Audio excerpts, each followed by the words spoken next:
마태복음 6장 9절입니다.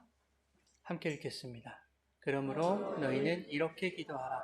하늘에 계신 우리 아버지여, 이름이 거룩히 여김을 받으시오며. 아멘. 살아계신 하나님의 말씀입니다. 할렐루야. 하나님 아버지와 예수 그리스도로부터 오는 은혜와 평강이 이 시간 여러분 가운데 함께 하시기를 주님의 이름으로 축원합니다. 오늘은 이름이 거룩히 여김을 받으시오며 라고 하는 제목으로 말씀의 은혜 나누겠습니다. 우리는 계속해서 주기도문에 대해서 살펴보고 있습니다. 주님은 제자들에게 기도를 가르쳐 주시면서 하늘에 계신 우리 아버지여 라고 부르도록 하시죠. 기도라는 것은 아빠와 자녀 관계에서 누릴 수 있는 축복이라는 것을 말씀하는 겁니다. 뿐만 아니라 기도의 대상이 다른 아버지가 아니어야 된다라는 것을 가르쳐 주시는 것이죠. 다른 아버지는 누구라고 했습니까, 여러분? 거짓의 아비 마귀라고 했죠. 네. 기도의 대상은 하나님도 우상으로 만들어버리는 그런 다른 아비가 아니어야 된다. 예수님께서 아빠, 아버지라고 부르셨던 바로 그 하나님, 우리의 구원을 약속하신 그 아버지여야 한다는 것을 말씀해 주셨습니다. 이것이 중요한 이유는 기도의 대상에 따라 기도의 내용이 달라지기 때문이에요. 너희는 이렇게 기도해라. 이 주기도문의 교훈이 어떤 말씀으로부터 시작되고 있는가 하면 마태복음 6장 7절에 너희는 기도할 때에 이방인처럼 기도하지 말아라 라는 그 말씀에 연결되어 있다라고 하는 것을 우리가 기억해야 됩니다. 그런데 하나님의 아버지 되심을 곡해하고 있는 사람들은 하나님을 다른 아버지로 부르면서 이방인과 같은 기도를 하고 있는 거예요. 처음부터 끝까지 내 필요, 내 결핍이 채워지기를 원하고 자기 소원이 이루어지는 것만을 간구한다고요. 그런데 반대로 기도의 대상이 올바른 자들은 설사 내 요구와 내 소원을 가지고 하나님 앞에 나아갔다 할지라도 결국에는 어떻게 됩니까?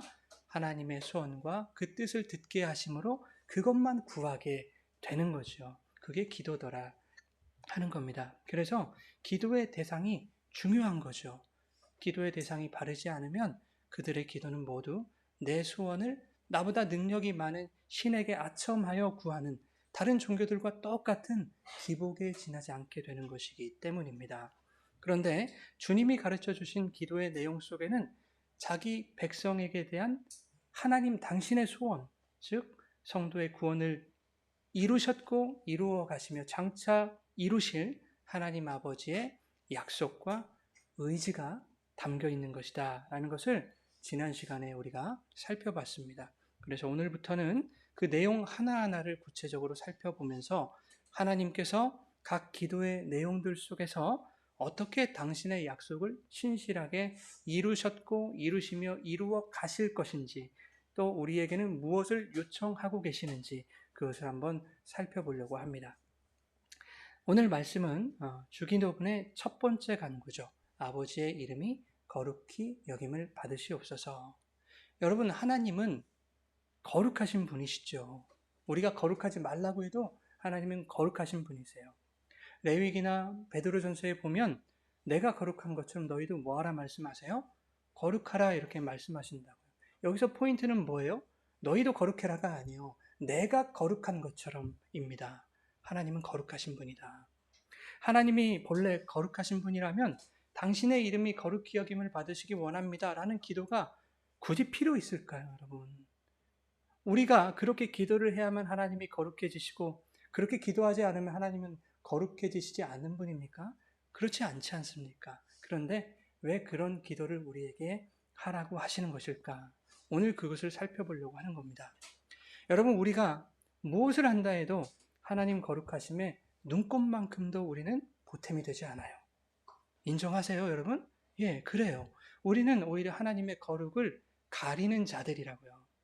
하나님의 거룩한 형상대로 창조된 인간이 죄를 지음으로 말미암아서 그 거룩한 형상에 먹칠을 했죠. 예. 그런데 이것을 종종 오해하는 분들이 계세요. 이 표현을. 이렇게 말씀하시는 분들이 계시죠. 인간이 죄를 지어서 하나님의 거룩이 깨졌다. 하나님의 형상을 파손시켰다. 형상을 깨뜨렸다. 이렇게 말하는 그런 경우가 있는데요. 이건 좀 잘못된 표현이에요. 그것을 좀 잡아드리고 말씀을 시작해야 되겠다 싶습니다. 자, 여러분 생각을 한번 해보십시오. 하나님의 거룩이 파괴될 수 있는 것일까요? 하나님의 형상이라는 것이, 거룩한 형상이 손상될 수 있는 것입니까? 인간의 어떠함으로 그것들이 훼손될 수 있다고 생각하십니까? 만약 그렇다면 하나님은 완벽하게 거룩하신 분이 아니라는 얘기예요. 하나님의 형상이라는 것도 완전 무결할 수 없다는 뜻이 되고 마는 것입니다. 그런데 성경은 뭐라고 하냐면 조금 전에 말씀드린 대로 내가 거룩한 것처럼 너희도 거룩해라 라고 말씀하죠. 나는 거룩인데 너희는 거룩 아니라는 얘기죠. 예, 히브리서 1장 3절에 보니까 예수님에 대해서 이렇게 말씀해요. 그는 하나님의 영광의 광채시요 그 본체의 형상이시라 그래요. 예수님은 하나님의 영광이시고 영광의 빛이시고 하나님의 형상이라는 거예요. 누가? 예수님이. 영광, 본체, 형상 다 같은 의미예요. 다 예수님이란 뜻이에요. 인간이 하나님의 형상을 깨뜨렸다라는 표현이 옳은 것이라면 하나님의 영광도 파괴될 수 있다는 의미가 되거든요. 그렇게 되면 예수라는 분의 존재 가치도 쓸데없는 것이 되고 마는 거예요. 왜? 영광과 형상과 거룩이 파괴될 수 있는 것이라면 그 영광과 형상과 거룩이신 예수님의 존재도 불완전하다는 의미가 되기 때문이에요.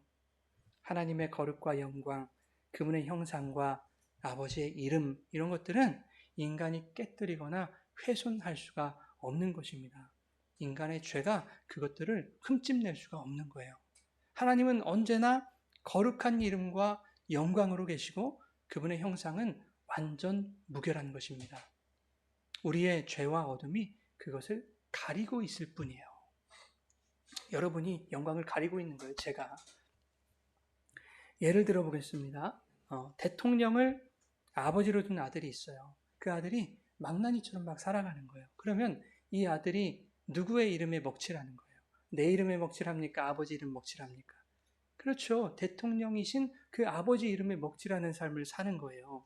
그런데 아버지의 이름에 아무리 먹칠을 해도 그 아버지가 국무총리로 강등됩니까? 안 됩니까? 아들이 아무리 망나니처럼 살면서 아버지 이름에 먹칠해도 아버지는 임기까지는 대통령이라고요. 그 누구도 타치를 못해요. 그 대통령 아버지가 그 아들을 사랑한다면 그러면 그 아버지가 해야 할 일은 무엇이겠습니까? 아들이 먹칠해 놓은 자기 이미지를 회복하기 위해 애쓰는 그런 일을 해야 될까요? 만약 그렇다면 그 아버지는, 그 사람은 아버지 자격도 대통령 자격도 미달인 거예요. 대통령은 나라와 국민을 위해 자신에게 맡겨진 대통령직을 수행하는데 자기를 헌신하는 거예요. 자기 아들을 위해서라도 더 열심히 나라와 국민을 위해 희생해야 하는 것입니다. 그러면 그 희생과 헌신이 아들의 연약함도 가릴 수 있게 되는 거예요. 자, 그러면 아들이 할 일은 무엇입니까, 여러분? 아버지의 이름에 먹칠한 그 잘못을 깊이 반성하고 그것을 만회하려고 애써야 되겠죠. 아버지의 이미지를 회복하는 것을 애써야 할 사람은 아버지가 아니라 아들인 거예요. 이제부터는 아버지의 이름에 먹칠하지 않는 삶을 살아가야 되는 거 아니겠습니까? 그럼에도 불구하고 그 아들이 아무리 애를 써봐도 아버지의 이름에 먹칠했던 그 새까만 먹물을 그가 다 지워낼 수는 없는 거예요. 흔적이 남겠죠. 그렇죠? 너 죄인. 그 흔적이 남는단 말이에요. 우리가 아무리 착하게 선하게 살아도 너는 죄인. 흔적이 남는단 말이에요. 흔적이 남으니까 에이 뭐 아무리 노력해도 안 되는 걸 뭐. 내가 어떻게 산들 아버지의 대통령직에는 아무런 문제가 없잖아. 나 그냥 내 맘대로 살래. 이렇게 할 수 있는 것입니까? 그럴 수 없는 것이죠. 자신의 잘못에도 불구하고 희생하고 헌신하는 그 아버지의 은혜에 감사하면서 어떻게 그분의 은혜에 보답할까를 생각하며 살아가야 되는 거예요. 자신의 연약함이 반복되고 무너지고 한계가 보이더라도 대통령 아들답게 살아가려는 노력을 멈춰서는 안 되는 것입니다. 그 아들은. 여러분, 교회가 잘못하면 누가 욕을 먹어요? 목사가 욕을 먹죠? 아니에요. 아버지가 욕을 먹는 거예요. 아버지 이름이 영광을 가리는 거예요. 그렇죠? 그러면 하나님께서 하셔야 할 일이 뭡니까? 우리가 먹칠한 당신의 이름의 그 이미지를 회복하시려고 열심히 애를 쓰셔야 됩니까? 하나님이? 그러실 필요가 없겠죠. 왜? 먹칠은 우리가 한 것이지 하나님은 그대로이시기 때문이에요. 하나님은 거룩 그대로이시기 때문이에요. 그분의 이름과 그 이름의 거룩함에는 변함이 없는 것입니다. 그것을 우리가 가렸을 뿐이죠. 다만 대통령이 나라와 국민을 위해서 대통령직에 헌신했듯이 하나님도 오직 하나님 당신의 일에 헌신하시는 거예요. 그런데 지난 시간에 그 하나님의 일이 뭐라고 했습니까, 여러분? 하나님의 일, 우리 안에 시작하신 착한 일 아니었습니까? 빌립보서 1장 6절에 너희 안에 착한 일을 시작하신 이가 그리스도의 예수의 날까지 이루신다라고 말씀하시죠. 그럼 무엇을 이루세요? 무엇을? 하나님의 소원. 그게 뭔데요? 성도의 구원을 이루신다. 그게 착한 일이다. 누가 이루시는가? 빌립보서 2장 13절에 너희 안에서 행하시는 이는 하나님이시다. 하나님이 당신의 소원인 구원, 그 착한 일을 행하시더라 하는 거예요. 그런데 그분이 우리 안에 누구의 손을 두신다고 했어요? 아버지의 손을 두셔서 그것을 우리로 하여금 어떻게 하게 하신다? 행하게 하신다. 행하게 하신다.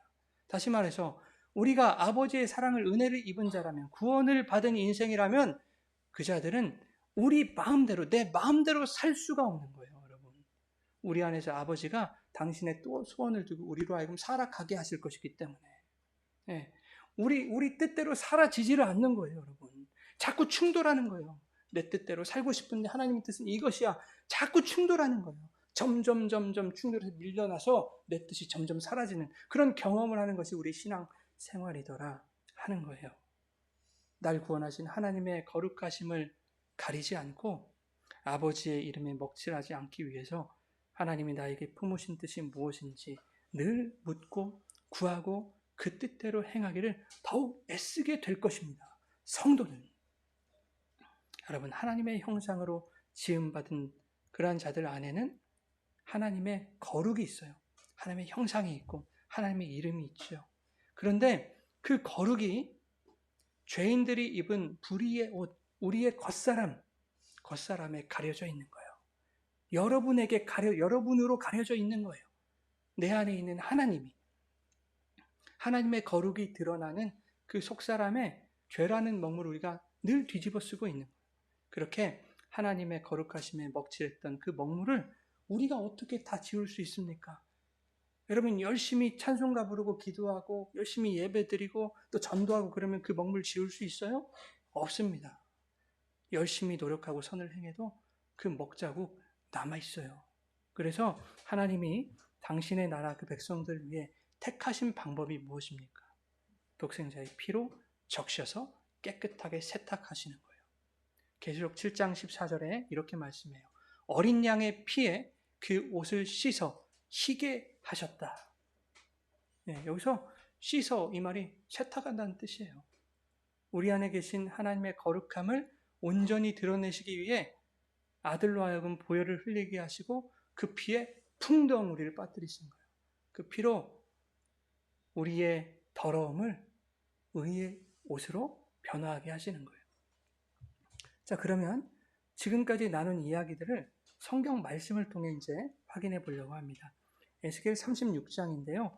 21절에서 23절까지 우리 함께 읽겠습니다. 그러나 이스라엘 족속이 들어간 그 여러 나라에서 더럽힌 내 거룩한 이름을 내가 아껴노라. 이르기를 주 여호와께서 이같이 말씀하시기를 이스라엘 족속아 내가 이렇게 행함은 너희를 위함이 아니요 너희가 들어간 그 여러 나라에서 더럽힌 나의 거룩한 이름을 위함이라. 여러 나라 가운데서 더럽혀진 이름 곧 너희가 그들 가운데서 더럽힌 나의 큰 이름을 내가 거룩하게 할지라. 내가 그들의 눈앞에서 너희로 말미암아 나의 거룩함을 나타내리니 내가 여호와인 줄을 여러 나라 사람이 알리라. 주 여호와의 말씀이니라. 아멘. 자, 무슨 말이냐 하면 내 거룩한 이름을 너희 이스라엘이 더럽혔다는 거예요. 가는 곳마다 우상 숭배해가지고, 그죠? 예, 나는 너희가 더럽힌 내 이름을 아꼈고, 그래서 내 이름을 누가 거룩하게 할 것이라고요? 내가, 하나님이 거룩하게 할 것이다. 이렇게 말씀하는 거예요. 내 이름이 거룩히 여김을 받는 것은 그것은 내 일이지 너희들에게 맡겨서 되는 일이 아니다. 라는 이야기입니다. 너희는 도리어 내가 아끼는 내 거룩한 이름을 더럽히는 자들일 뿐이다. 그런데 방금 읽은 에스겔 36장은 하나님께서 이스라엘의 복을 약속하시고 또 이스라엘을 정결하게 하시겠다라고 하는 그 말씀을 하시는 장면이거든요. 이상하지 않습니까, 여러분? 들어가는 곳마다 여호와의 이름을 더럽히는 그들에게 왜 복과 정결을 약속하시냐 하는 겁니다. 벌을 주셔야죠, 벌을. 자, 22절에는 뭐라고 하십니까? 22절 눈으로 한번 보세요. 이스라엘 족속아, 내가 이렇게 행하는 것은 어떻게 행하는 것은 들어가는 곳마다 우상을 섬기며 내 이름을 망령되이 만들어버린 너희에게 복과 회복을 내가 약속하고 있는 것은 너희를 위한 것이 아니다.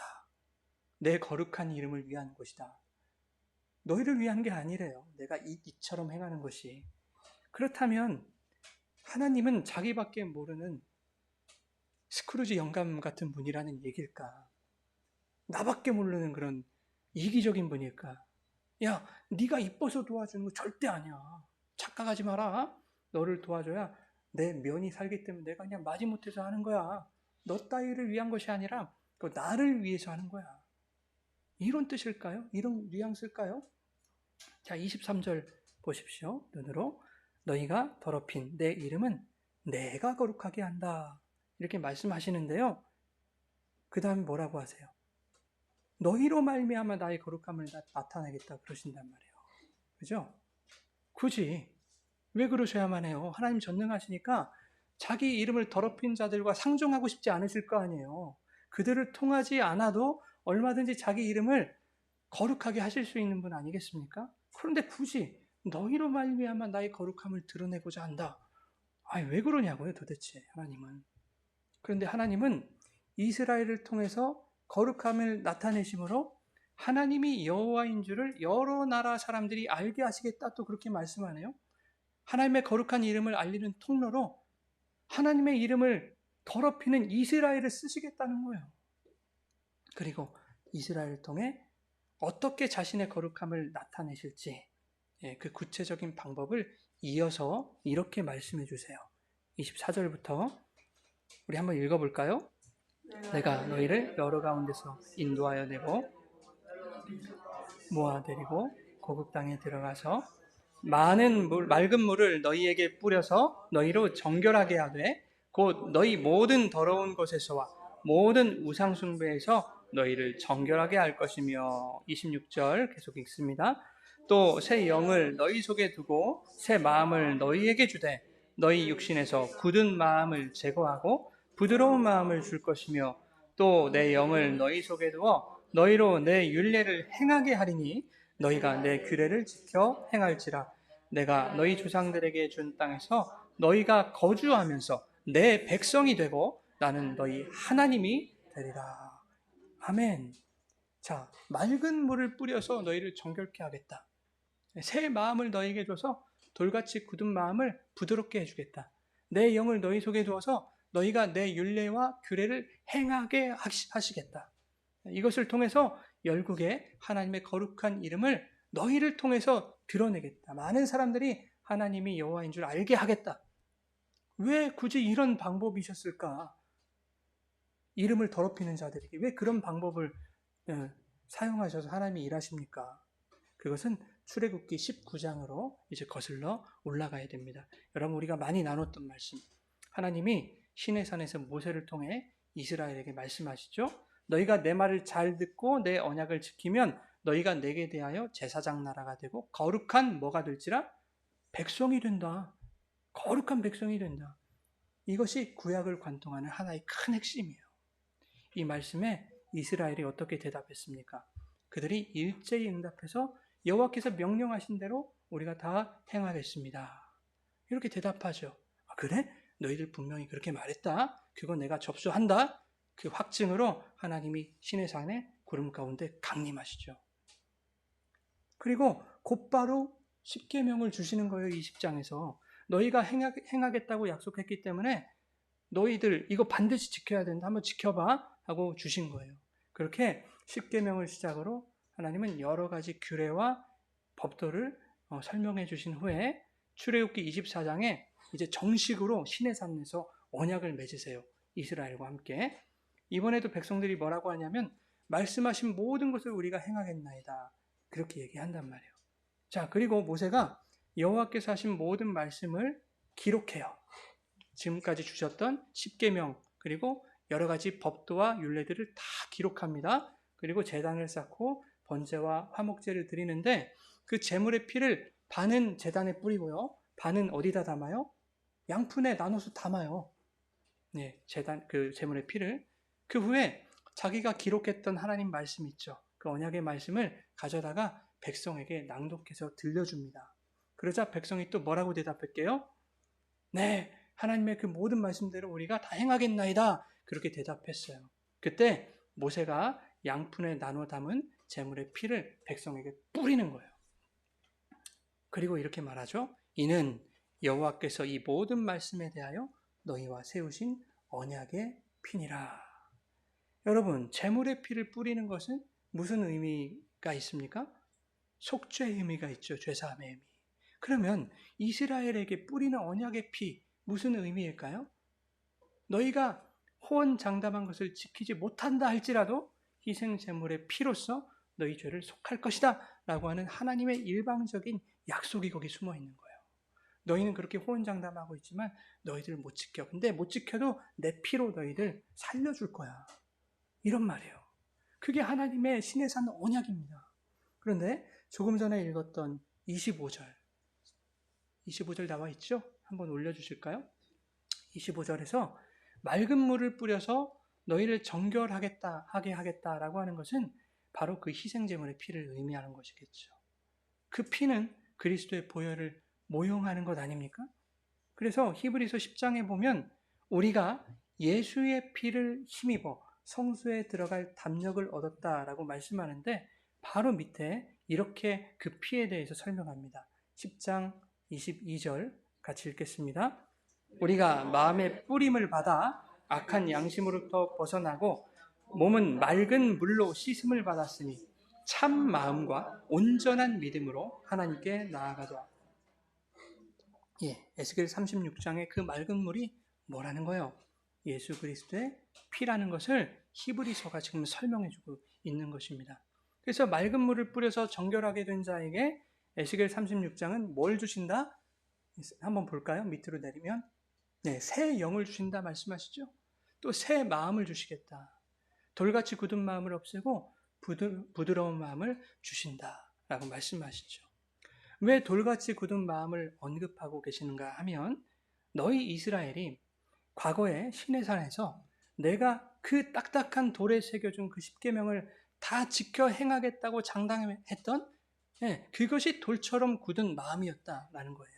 그런데 그 굳은 마음으로는 내 계명과 율례를 지키지 못한다는 것이 너희의 그 금송아지로 드러나지 않았느냐 하는 것입니다. 그래서 하나님은 모세를 통해서 첫 번째 주신 십계명 돌판을 깨뜨리게 하시죠.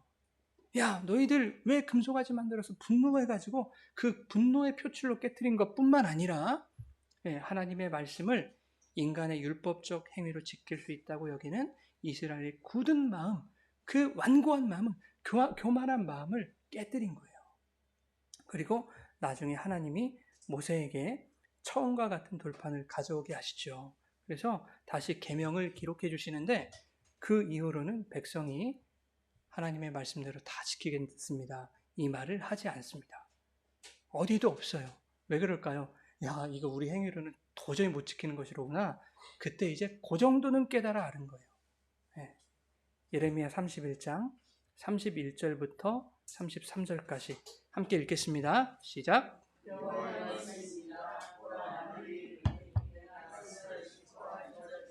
새 언약을 맺으리라. 손을 잡고 애굽 땅에서 인도하여낸 날에 맺은 것과 같이 아니할 것은 내 언약을 깨뜨렸습니다. 여호와의 말씀입니다. 예, 여기까지 이스라엘이 여호와의 말씀을 다 지키겠다고 과거에 언약까지 했는데 십계명 받자마자 금송아지도 만들고 그 이후에도 이스라엘과 유다가 우상 숭배 섬기며 하나님과 언약을 깨뜨렸다 하는 이야기입니다. 그런데 33절에 이렇게 말씀하세요. 33절 시작.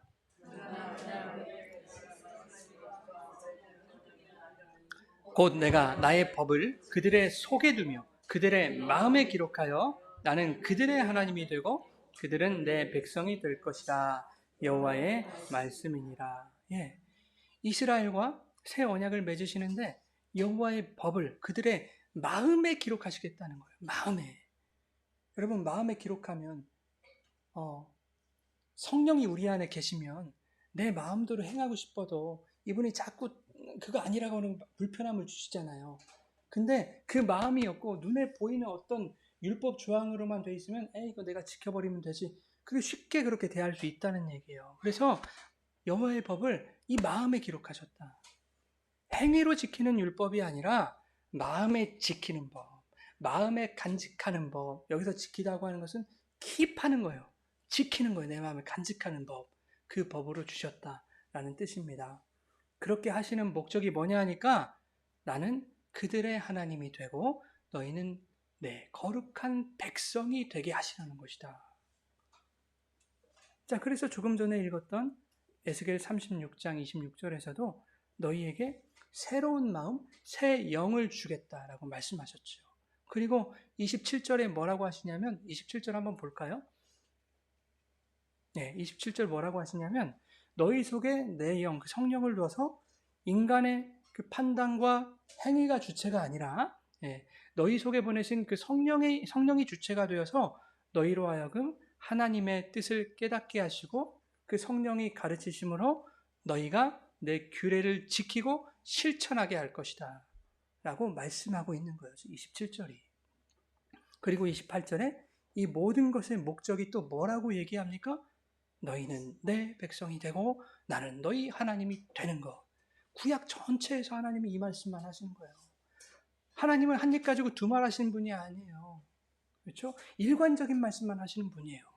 너희가 내 백성 되게 하는 거야. 내가 너희 하나님 되게 되려는 거야. 과거에 출애굽기 19장에서 하나님이 너희가 내 말을 잘 듣고 내 언약을 지키면 거룩한 백성이 될 것이다 말씀하셨다고요. 그렇죠?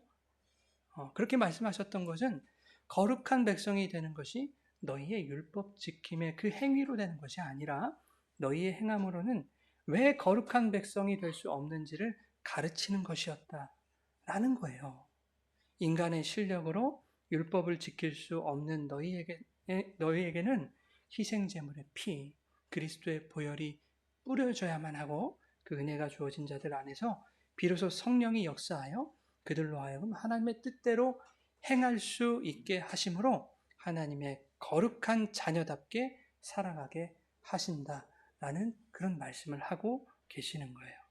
그런데 하나님이 말씀하셨죠. 내가 이렇게까지 하는 모든 것은, 내가 이렇게 행하는 것은 너희를 위하는 것이 아니라 내 이름을 위하는 것이고 내가 내 이름을 거룩하게 하려는 것이다 라고 이렇게 말씀하셨단 말이에요. 그러면 여러분 이 말씀이 아직도 하나님이 욕심쟁이 영감탱이라는 그 의미로 말씀하신 것처럼 느껴지십니까? 그렇지 않잖아요. 여러분 하나님이 자기 자신을 위한다는 것은 곧 누구를 위한다는 것이 되겠어요? 자기 백성을 위하는 것이 되는 거예요. 자기 백성을 위해 일하시는 것이 하나님의 이름이 거룩하다는 것을 하나님이 스스로 증명하신 일입니다. 그게 하나님의 신실하심이에요. 너희를 위한 게 아니라 나를 위한 거야 라고 말씀하시지만 알고 보면 모두 우리를 위한 일이죠. 거룩한 당신의 백성으로 삼으시기 위해 독생자 예수 그리스도까지 내어주시면서 말씀은 그냥 친들의 삼촌처럼 그렇게 하는 거예요. 야, 먹어. 오다 주었다. 내가 너 생각해서 산 거 아니야? 이렇게. 실제는 생각해서 막 고르고 그래서 샀으면서 친데레처럼. 예레미야 14장 9절에 이런 말씀이 있어요. 우리는 주의 이름으로 일컬음을 받은 자다. 우리는 주의 이름으로 일컬음을 받은 자예요. 성도는. 여러분 시골에 가면 가끔 현수막 같은 거 붙어 있잖아요. 축, 합격, 아무개, 제 몇 회 사법고시 합격을 축하합니다. 뭐 검사 임용을 축하합니다. 이런 거 써 있잖아요. 근데 그거 동네 사람들은 어떻게 읽게요? 쌀가게 개똥이네 둘째 아들 내미가 사법 패스했대. 여러분 아무리 현수막에 그 잘난 이름 김아무개가 적혀 있어도 사람들은 그렇게 안 읽어요. 쌀가게 김씨 아저씨네 아들로 읽어요. 그죠? 요한계시록 3장 12절 한번 보겠습니다. 시작. 이기는 사람은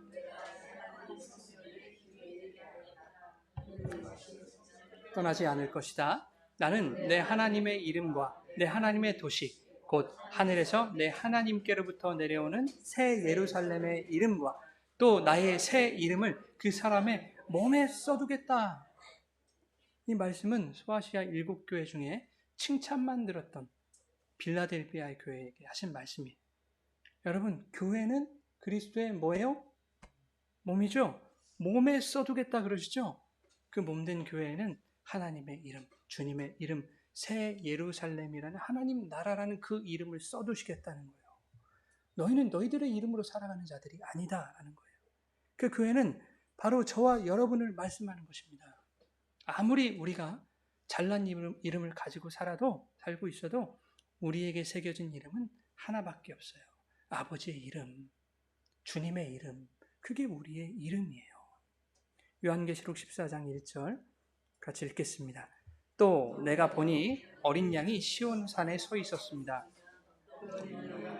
14만 4천 명이 서 있었는데 그들의 이마에는 어린 양의 이름과 그의 아버지의 이름이 적혀 있습니다. 아멘. 굳이 이 말씀을 설명할 필요가 없겠죠. 이렇게 성도는 아버지의 거룩한 이름으로 살아가고 있다는 것입니다. 우리는 주의 이름으로 불리는 자들입니다. 그러니 하나님이 자기의 이름을 위한다는 것은 바로 저와 여러분 교회를 위한다는 것입니다. 하나님이 츤데레처럼 나는 나를 위해서 내가 내 거룩을 이룬다 라고 그렇게 말씀하시면서도 너희를 통해 내 거룩을 나타내고 너희를 통해 많은 사람들이 나를 알게 할 것이며 그것을 위해서 우리에게 보혈의 피를 뿌리심으로 정결케 하셔서 흰옷을 입히신 것은 성도가 하나님의 거룩한 처소이고 하나님이 그들 가운데 계시며 성도라는 성전 명패에 하나님 자신의 이름을 새겨 놓으셨기 때문입니다. 너는 곧 나라는 거예요. 그래서 성경에 보면 이런 말 많잖아요. 내가 네 안에 있고 네가 내 안에 있고 아버지가 내 안에 내가 아버지 아이고 이런 말들이 많아요.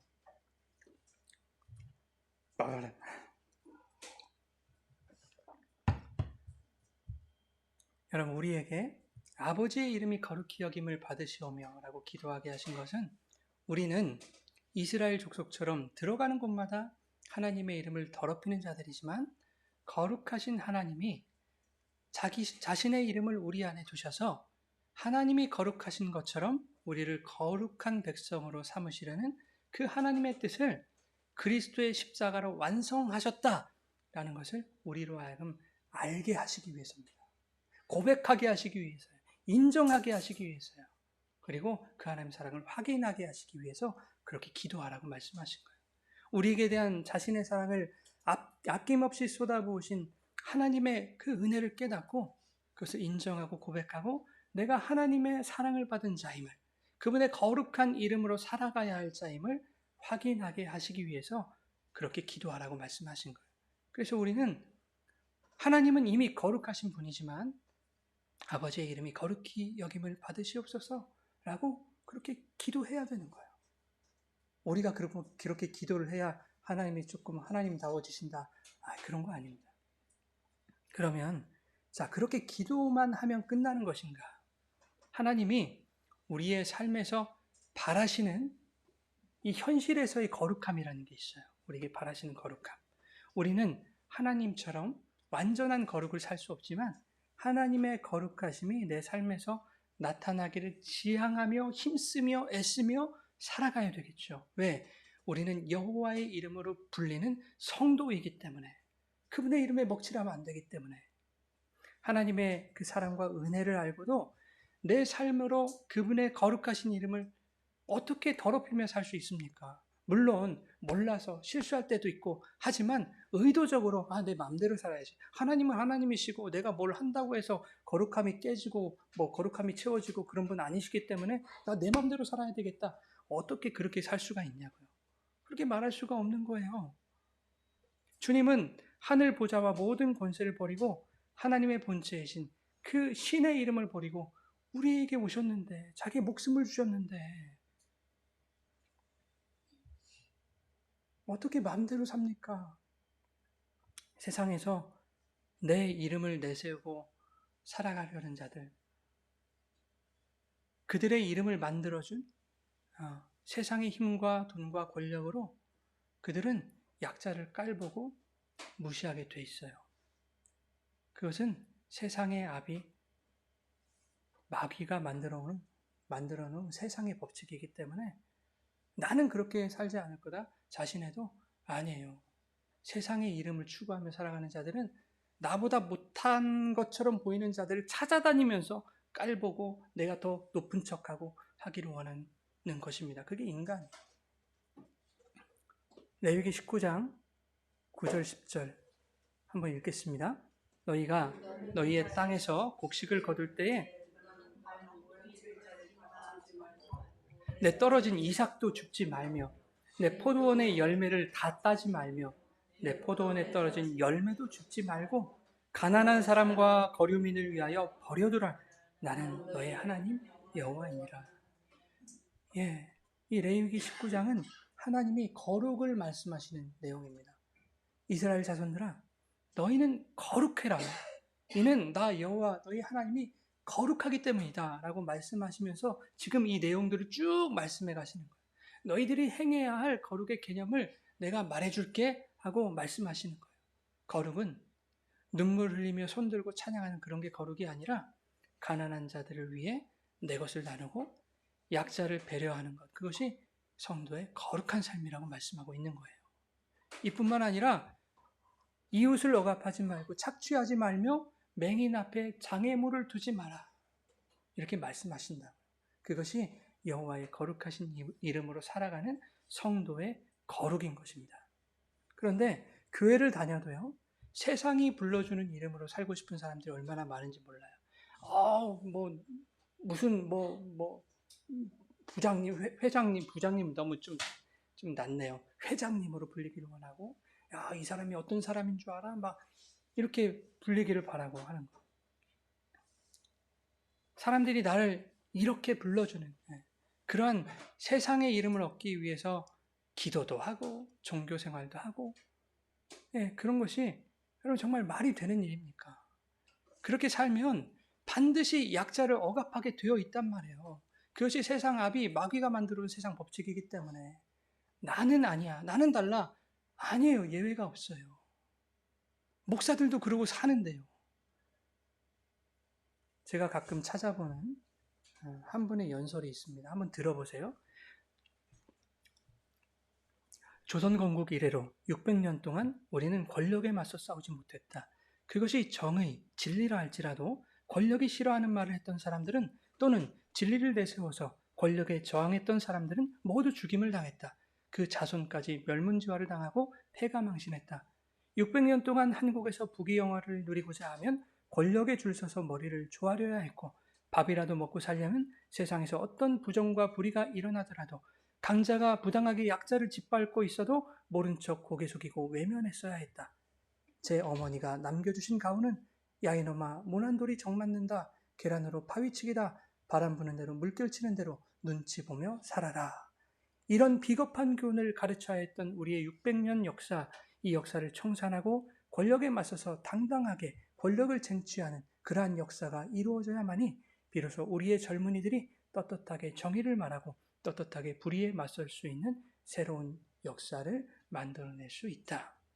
누구의 말입니까, 여러분? 고 노무현 대통령의 연설이에요. 그는 정을 맡고 계란이 되어서 깨지는 삶을 스스로 선택했지만 그의 이름은 이제는 절반이 넘는 국민이 그래도 대통령다운 대통령이야 라고 인정한 국민 대통령, 그것이 그의 이름이라고요, 여러분. 저는 이 연설을 들을 때마다 우리의 대통령이신, 우리의 왕이신 하나님께서 우리에게 피를 토하면서 부탁하고 계신다 하는 느낌을 받아요. 예수를 믿으면서도 세상 눈치를 보며 살아가고 세상의 힘과 권력을 동경하며 그 권력 앞에 비굴하고 세상의 불의에 목소리도 내지 않는, 때때로 세상의 불의를 따라 나보다 약한 자를 무시하고 무례히 행하는 자들아. 굳이 내가 모난 돌이 되어서 정을 맞아야 될 이유가 있는가? 계란으로 바위를 쳐봐야 나만 깨진다. 내가 뒤로 빠져도 앞장설 사람은 다 앞장선다. 라면서 회피하는 그들에게 하나님이 이렇게 말씀하시는 듯해요.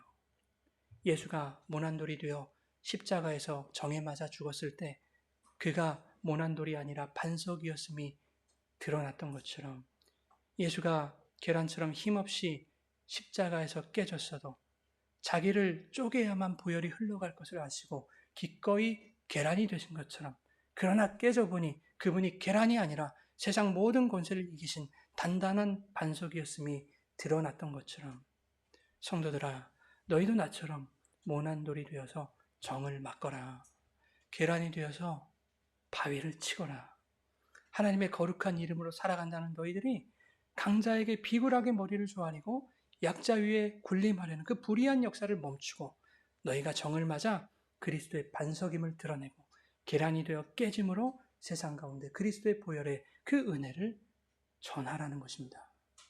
이것이 아버지의 이름이 거룩히 여김을 받으시옵소서라고 하는 그렇게 기도하는 자들이 살아갈 거룩한 삶인 거예요. 사랑하는 여러분, 우리의 아버지는 거룩하신 하나님이세요. 그 아버지의 이름이 우리 가슴팍에 새겨져 있습니다. 그 명찰을 달고 하나님이 거룩하신 것처럼 그 이름에 걸맞는 거룩을 살아가시기 바랍니다. 모난돌을 자처하셔서 정을 맞으시고 계란이 되어서 터지는 한이 있더라도 약자를 위해서 희생하고 불의에 맞서서 앞장서는, 그렇게 복음을 전하는, 아버지의 이름에 먹칠하지 않는 거룩한 삶을 살아가시기를 예수님의 이름으로 축원합니다.